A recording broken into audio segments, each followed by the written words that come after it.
Consueto appuntamento con Alessio Foglieri. Buonasera. Ciao, buonasera. Questa sera parleremo di evoluzione uomo-universo e il mistero della vita. Il mistero della vita. Il mistero della vita rappresenta uno degli enigmi più straordinari. Noi dobbiamo pensare che ogni percorso della conoscenza umana e persino la vita sociale, ciò che facciamo tutti i giorni, ciò che ci lega l'uno con l'altro, sostanzialmente gli errori, le incomprensioni, gli aspetti negativi, così come gli aspetti positivi, nascono da un fondamento sostanziale, perché l'uomo non conosce da dove viene, non sa chi è e non sa dove sta andando. Sostanzialmente sono le tre domande fondamentali della conoscenza.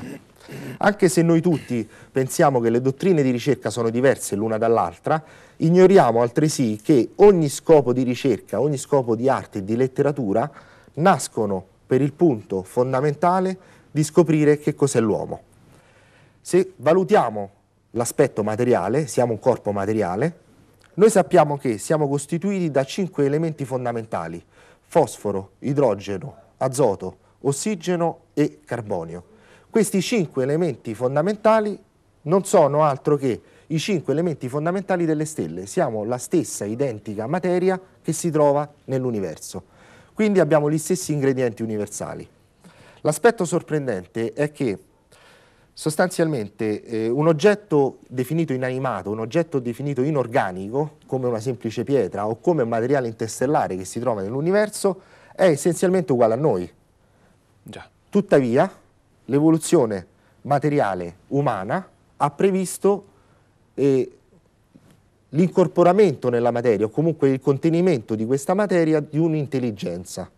L'intelligenza nasce sostanzialmente da un'organizzazione di gran lunga più complessa, molecolare, atomica, per cui delle particelle fondamentali, più di qualsiasi altra cosa che noi possiamo osservare in natura.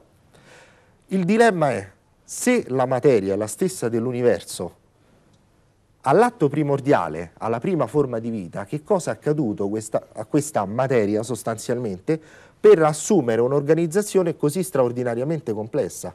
Noi dobbiamo immaginare che in ognuno di noi, durante l'arco di una giornata, accadono all'incirca miliardi, milioni di fenomeni di una tale complessità che un centinaio, anche di più, di calcolatori elettronici messi insieme non potrebbero fare il calcolo di una singola proteina tra le milioni contenute nell'organismo umano. La proteina, ad esempio, citando un esempio fra tutti, così come anche il DNA, la macromolecola del DNA che costituisce tutte le informazioni inerenti alla vita, la proteina deve effettuare ripiegamenti. Un ripiegamento di una proteina deve essere a incastro preciso e la proteina effettua il ripiegamento in un secondo su 400 miliardi di ripiegamenti possibili. La proteina sceglie sempre sostanzialmente l'unico ripiegamento giusto. Si è tentato in 10 anni di calcoli di effettuare la stessa operazione matematicamente, ciò è impossibile.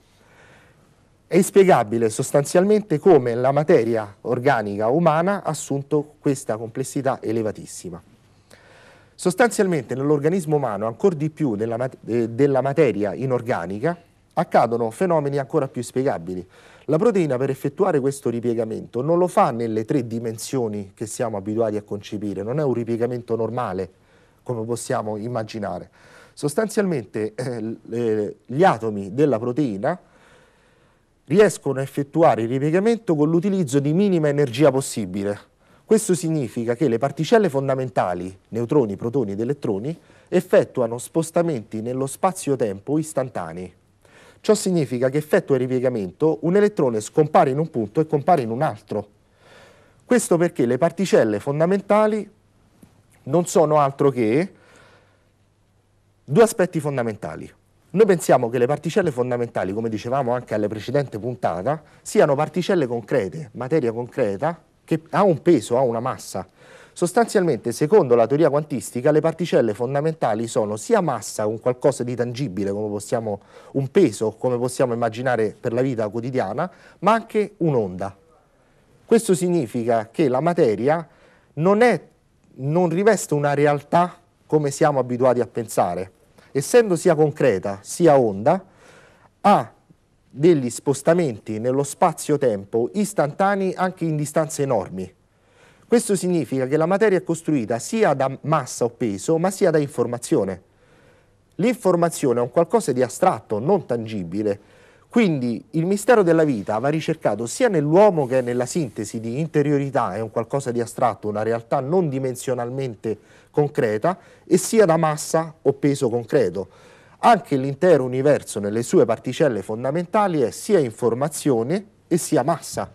Quindi l'universo fisico stesso che possiamo immaginare non è tutta la realtà è costituita metà per massa e c'è una straordinaria realtà in più che è costituita da informazione e intelligenza. Questo sostanzialmente è un nuovo salto evolutivo nella comprensione della materia vivente e intelligente. Benissimo, complimenti per la tua esposizione. Grazie ancora Alessio, Grazie a voi. alla prossima trasmissione.